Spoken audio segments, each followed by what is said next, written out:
మన ఆరాధనకు సహాయకరంగా మత్తయి సువార్త 28వ అధ్యాయము మొదటి వచనం నుండి కొన్ని వచనాలు చదువుకుందాం. విశ్రాంతి దినము గడిచిపోయిన తరువాత ఆదివారమున తెల్లవారుచుండగా మగ్దలేని మరియయు వేరొక మరియయు సమాధిని చూడవచ్చిరి. ఇదిగో ప్రభువు దూత పరలోకము నుండి దిగివచ్చి రాయి పొర్లించి దాని మీద కూర్చుండెను. అప్పుడు మహాభూకంపము కలిగెను. ఆ దూత స్వరూపము మెరుపు వలె ఉండెను. అతని వస్త్రము హిమమంత తెల్లగా ఉండెను. అతనికి భయపడుట వలన కావలివారు వణికి చచ్చిన వారి వలె ఉండిరి. దూత ఆ స్త్రీలను చూచి, మీరు భయపడుకుడి, సిలువ వేయబడిన యేసును మీరు వెదుకుచున్నారని నాకు తెలియను. ఆయన ఇక్కడ లేడు, తాను చెప్పినట్టే ఆయన లేచి ఉన్నాడు. రండి, ప్రభు పండుకొనిన స్థలము చూచి త్వరగా వెళ్ళి ఆయన మృతుల్లో నుండి లేచి ఉన్నాడని ఆయన శిష్యులకు తెలియజేయుడి. ప్రియమైన సోదరి సోదరులారా, మరి మన జీవిత యాత్రలో ప్రభు మనకు అనుగ్రహించిన మరొక ప్రభు దినాన్ని బట్టి దేవునికి స్తోత్రాలు చెల్లిస్తున్నాం. ప్రభు దినం యొక్క ప్రాముఖ్యతలు, ఒక 7 ప్రాముఖ్యతలు మనం ఆరాధనలో జ్ఞాపకం చేసుకుందాం. ఆరాధనలో ప్రభు దినం యొక్క ప్రాముఖ్యమైన ఒక 7 విషయాలు. 7లో ఖచ్చితంగా మొదటిది ఆయన పునరుద్ధానాన్ని జ్ఞాపకం చేసుకోవాలి. మనము ఏ మెసేజ్లు మాట్లాడినా, ఎప్పుడు మాట్లాడినా లాస్ట్లో ఎప్పుడో జ్ఞాపకం చేస్తారు పునరుద్ధాన సంగతి. కానీ పునరుద్ధానం యొక్క ప్రత్యేకత క్రైస్తవ్యానికే గుండెకాయ లాంటిది. ఆయన పునరుద్ధానము జరగకపోతే మన విశ్వాసమే వ్యర్థమని కొరింథీ పత్రికలో చెప్తా ఉన్నాడు. కనుక పునరుద్ధానము చాలా ప్రాముఖ్యమైన విషయం. మనం జ్ఞాపకం చేసుకునే వాటిలో ఆయన పునరుద్ధానం చాలా ప్రధానమైనది. అందుకే ఇక్కడ మత్తయి సువార్త 28వ అధ్యాయంలో 5వ వచనములో దూత ఆ స్త్రీలను చూచి, మీరు భయపడుకుడి, సిలువ వేయబడిన యేసును మీరు వెదుకుచున్నారని నాకు తెలియను. 6వ వచనంలో ఆయన ఇక్కడ లేడు, తాను చెప్పినట్టే ఆయన లేచి ఉన్నాడు.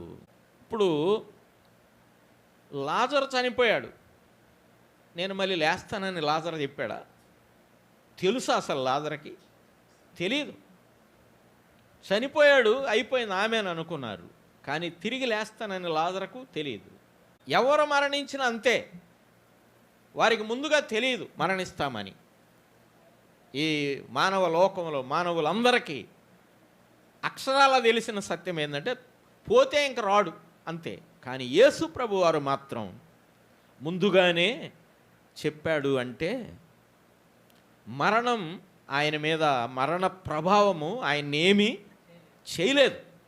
అందుకే తాను చెప్పినట్టు ఇక్కడ దూత కూడా ప్రత్యేకంగా దూత చేసింది ఏమీ లేదు. ఇక్కడ దూత చెప్తున్నాడు, తాను చెప్పినట్టే తానే లేచి ఉన్నాడు.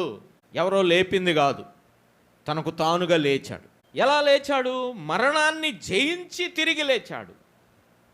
అప్పటి వరకు మరణాన్ని రుచి చూచిన వారు మానవులందరూ కానీ మరణపు ముళ్ళు విరిచి మరణము యొక్క బలము గలవాని వాడి శక్తిని నిర్వీర్యము చేసి మరణాన్ని నిరర్ధకము చేసి ఆయన తిరిగి లేచిన ఆయన పునరుద్ధానాన్ని మనము జ్ఞాపకం చేసుకోవాలి. ఆయన పునరుద్ధానమేనా?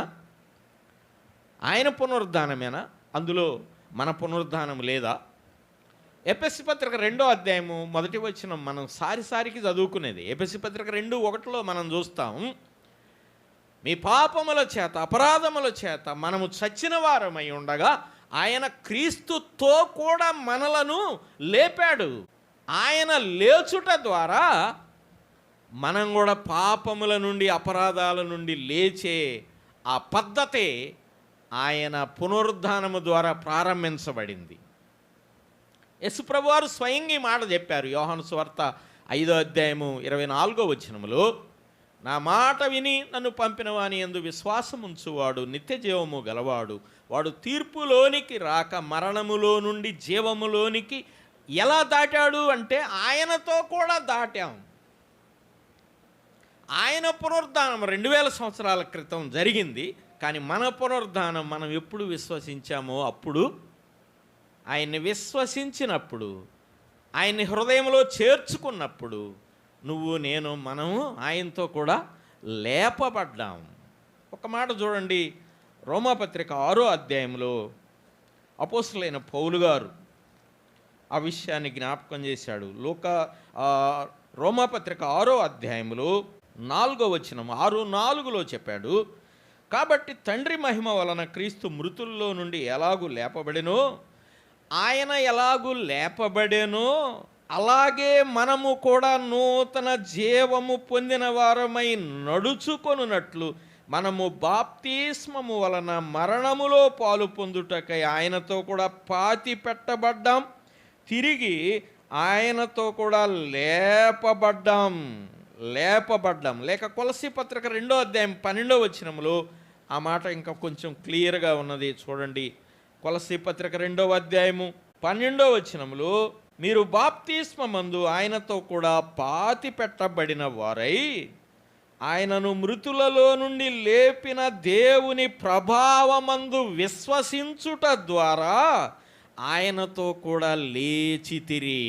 ఎంత తేటగా చెప్పాడు చూడండి. మొదటిది,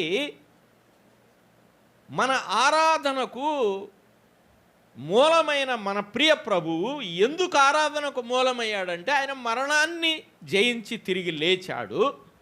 ఆయన పునరుద్ధానం చాలా ప్రధానమైంది. ఆయన పునరుద్ధానమే కాదు, ఆయన పునరుద్ధానమే కాకుండా ఆరాధించే మనకు కూడా ఏమిచ్చాడు? ఆయనతో కూడా లేచిన అనుభవం. అంటే ఆ పాత జీవితం నుండి తిరిగి నూతన జీవితంలో మనము లేచిన వారంగా ఆయనతో కలిసి ఆయన రక్తమాంసాల్లో పాలిభాగస్థులం అవుతున్నాము. అయితే మొదటి విషయం ఆయన పునరుద్ధానం. ఏం జ్ఞాపకం చేసుకోవాలి?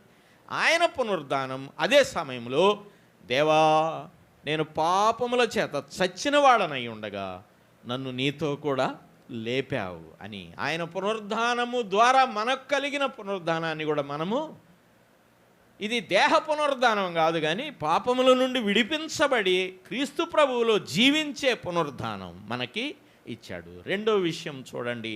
రెండో విషయం కొరింథీ పత్రిక 11:24 కదా మనకు తెలిసిన విషయం. కొరింథీ పత్రిక మొదటి పత్రిక 11:24లో ఏమన్నాడు? ఇది మీ కొరకైన నా శరీరము, నన్ను జ్ఞాపకము చేసుకొనుటకై దీనిని చేయుడి అన్నాడు. రెండోది ఆయనను, మొదటిది ఆయన పునరుద్ధానాన్ని జ్ఞాపకం చేసుకోవాలి. రెండోది మన కొరకు నలుగగొట్టబడిన ఆ ప్రియ ప్రభువుని జ్ఞాపకం చేసుకోవాలి. మన కొరకు కల్వరి సిలువలో నలిగిపోయిన ప్రియ ప్రభువుని జ్ఞాపకం చేసుకోవాలి. నిజమే, ఆయన మరణము హఠాత్తుగా సంభవించింది కాదు. ఎలా జరిగింది? చాలా ఘోరంగా జరిగింది. ఆ దివ్యమైన ఆయన రూపమంతా ఆ కల్వరి సిలువలో కోల్పోవలసి వచ్చింది. దేహము కొరడా చివరిలో ఉన్న గాలాలు దేహమంతా చీల్చివేశాయి.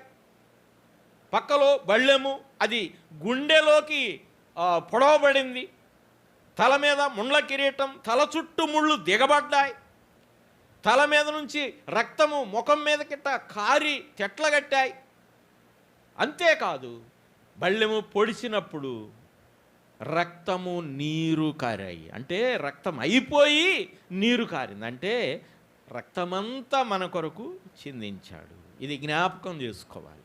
నన్ను జ్ఞాపకం చేసుకున్నట్టు అంటే కల్వరి సిలువలో మన కొరకు నలిగిపోయిన ప్రియ ప్రభువుని జ్ఞాపకం చేసుకోవడం ఆదివారం యొక్క ప్రాముఖ్యత. ఒకటి ఆయన పునరుద్ధానం, ఆయన మరణమును జయించి లేచి మనల్ని కూడా పాప మరణముల నుండి మనల్ని కూడా ఆయనతో కూడా లేవనెత్తిన పునరుద్ధానాలు జ్ఞాపకం చేసుకోవాలి. రెండోది మన కొరకు ఆయన కల్వరి సిలువలో నలిగిపోయిన విధానమును జ్ఞాపకం చేసుకోవాలి. ఎలా? పాటలలో ఆయన సిలువ వివరం, మాటల్లో స్థుతులలో ఆయన సిలువ ధ్యానం, స్థుతులలో ఆయన సిలువను గూర్చిన ఆ వర్ణన ఒక్కొక్కటి స్థుతులు చెల్లించాలి. అదేవిధంగా నిలబడి మాట్లాడే ఆ ఆరాధనకు సరిపోయిన మాటలు అందిస్తూ ఉండగా, ఆరాధనలో వర్తమానము ద్వారా పాటలలో మాటల ద్వారా, స్తుతులలో మాటల ద్వారా ఆయన్ను జ్ఞాపకం చేసుకోవాలి. మూడో విషయం చూడండి, లూకాసు వార్త 24:1 ఆదివారమున తెల్లవారుచుండగా ఆ స్త్రీలు తాము సిద్ధపరిచిన సుగంధ ద్రవ్యములను తీసుకొని. ఏం రాయబడింది? ఆదివారమున తెల్లవారుచుండగా పెందల కడనే అని రాయబడింది. తెల్లవారుచుండగా స్త్రీలు తాము సిద్ధపరిచిన సుగంధ ద్రవ్యాలు. ఆదివారమున తెల్లవారుచుండగా. మూడోది ఏం చేయాలి? ఆదివారము మనము ఎప్పుడు లేవాలి? పెందల కడే.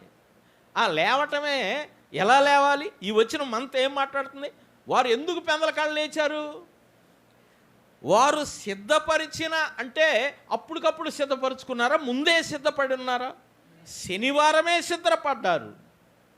శనివారమే సిద్ధపడి ఆదివారం కోసం ఎదురు చూశారు. ఎప్పుడు తెల్లారుద్దా, ఎప్పుడు ప్రభువు దగ్గరికి వెళదాం, ప్రభువుని ఆరాధిద్దాం అని వారు సిద్ధపడ్డారు. ముందే సిద్ధపడ్డారు. ప్రభువు కోసం సిద్ధపరిచిన వాటిని తీసుకొని వెళ్ళారు. 3 విషయాలు జ్ఞాపకం చేస్తున్నాను. ఒకటి ఆయన పునరుద్ధానము, రెండోది ఆయనను జ్ఞాపకం చేసుకోవాలి, మూడోది మనము ఆరాధించే మనము ఎప్పుడు సిద్ధపడాలో మన సిద్ధపాటు ఎలా ఉన్నది. శారీరకమైన సిద్ధపాటు, మానసికమైన సిద్ధపాటు, అదేవిధంగా ఆత్మీయమైన సిద్ధపాటు. ఇంటిని చక్కదిద్దుకోవాలి, అన్నీ సర్దుకొని అన్నీ చక్కదిద్దుకొని మందిరానికి రావడం అంటే మరలా ఇంటికాడ మనసు ఉండేట్టుగా కాదు. ఇంటికాడ మనసు మళ్ళీ ఎప్పుడు ఉండదు. ఇక్కడికి వచ్చిన తర్వాత కొన్ని అక్కడ సర్దుబాట్లు అవ్వలేదు అంటే మనసు అక్కడే ఉంటుంది. అందుకని అన్ని చక్కబెట్టుకొని వీరు కూడా, ఈ స్త్రీలు ఎలా సిద్ధపడ్డారు? తాము సిద్ధపరుచుకొని వాటిని తీసుకొని ఎప్పుడు తెల్లారుద్దని రెడీగా ఉన్నారు. అంటే సిద్ధపాటు అంత ఎలక్ట్గా ఉన్నది. దైవ గ్రంథం మనకు ఆ విషయాలు అందిస్తూ ఉంది. 3 విషయాలు చూసాం. 4వది చూడండి. 4వది అపోస్తుల కార్యముల గ్రంథము 20వ అధ్యాయము 7వ వచనం. 4వది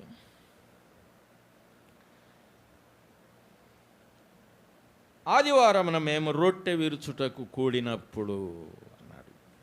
4వ విషయం, రొట్టె విరవడానికి సిద్ధపడాలి. రొట్టె విరవడం అంటే సిలువలో విరిగిపోయింది ఆయన శరీరం. రొట్టె అంటే ఆయన శరీరానికి సాదృశ్యంగా ఉన్న రొట్టె కదా, సిలువలో విరిగిపోయింది. కానీ మనం ఎందుకు విరవాలి? మనం ఎందుకు విరవాలి? విరవటం అంటే మనము భాగస్థులమవుతున్నాం, ఆయన శరీరములో భాగస్థులమవుతున్నాం. ఇది చాలామంది గమనిక లేకుండా అలవాటుగా రొట్టె తీసుకోవడం కాదు.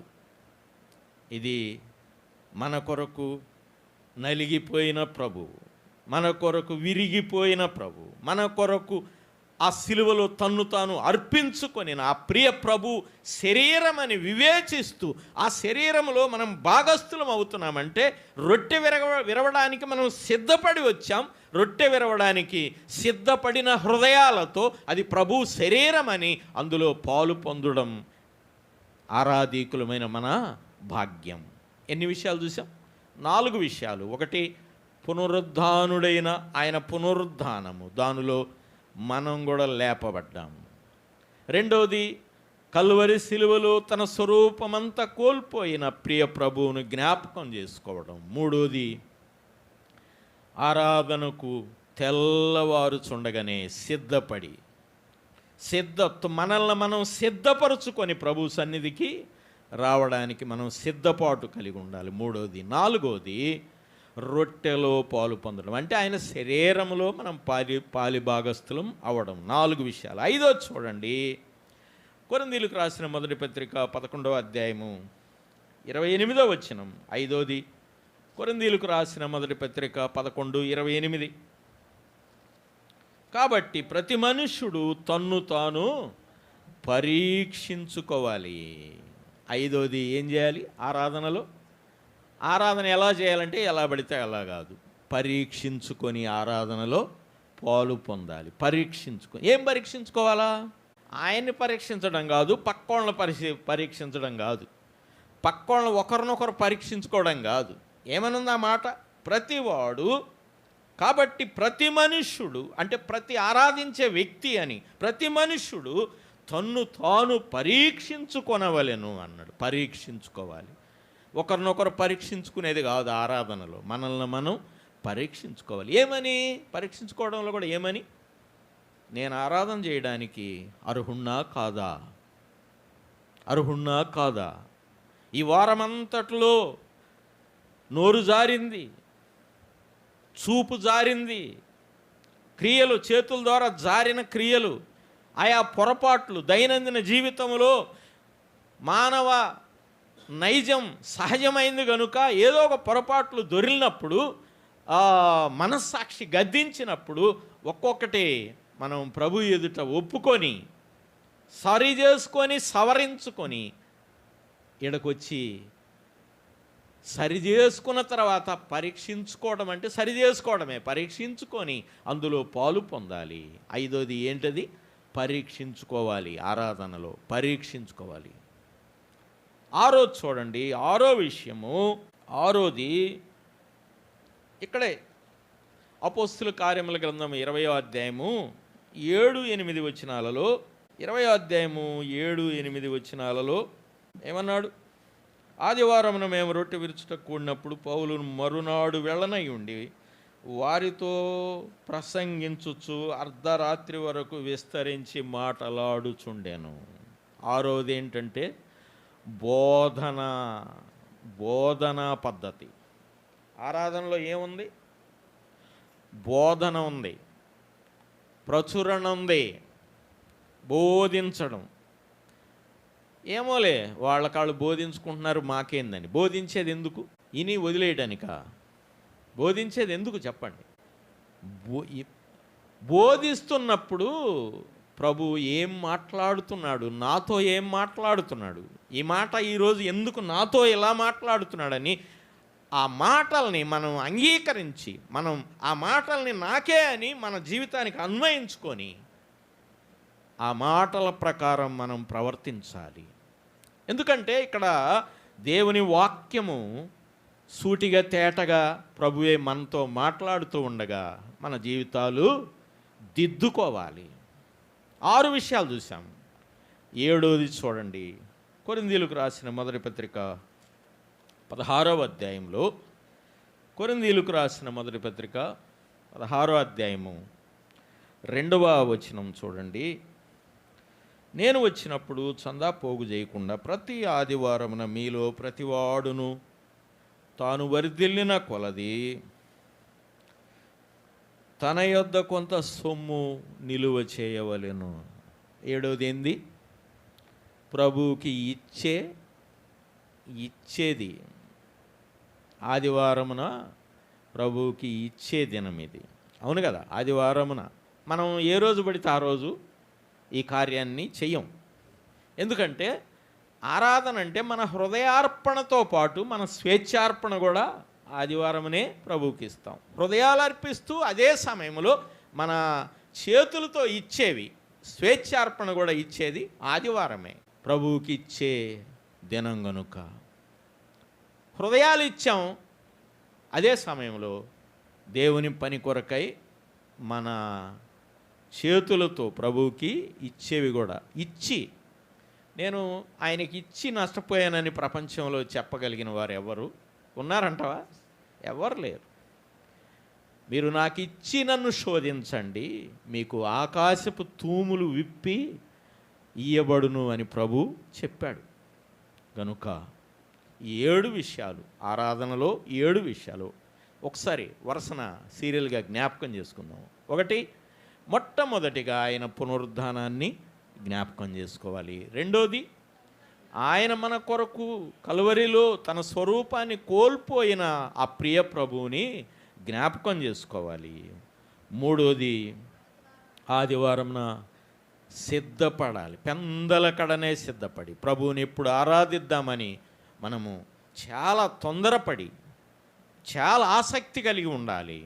4వది, ఇది ఆయన రక్తమాంసాల్లో పాలు పొందే దినం. ఇది చిన్న విషయం కాదు. సాక్షాత్తు సర్వ సృష్టికర్త అయిన ఆ ప్రియ ప్రభు రక్త మాంసాలలో మనం పాలిభాగస్తులం అవుతున్నాం. ఆ తర్వాత 5వది పరీక్షించుకునే సమయం, పరీక్షించుకొని అందులో పాలు పొందాలి. 6వది ఇది బోధన సమయం. ప్రభు ఏం మాట్లాడతాడో ఈరోజు, నా కోసం ఏం మాట్లాడతాడో అని ఆయన మాట్లాడే మాట కోసం మనం ఎదురు చూస్తూ ఆ మాటలు మనతో మాట్లాడుతున్నప్పుడు మనం బలపడాలి. 7వది ఏం చెప్పాడు? ఇచ్చే దినం ఇది. మనల్ని మనం అర్పించుకునే సమయంలో స్వేచ్ఛార్పణలు కూడా ప్రభువుకి ఇచ్చే సమయం కనుక ఆరాధన యొక్క ప్రత్యేకతలు 7 విషయాలు తప్పకుండా ప్రతి ఆదివారం మనం జ్ఞాపకం ఉంచుకోవాలని ప్రేమతో మనవి చేస్తూ ముగిస్తున్నాను. మరి ఆరాధనలో సాగిపోదాం. దేవుడు తన వాక్య భాగమును మన కొరకు దీవించునుగాక.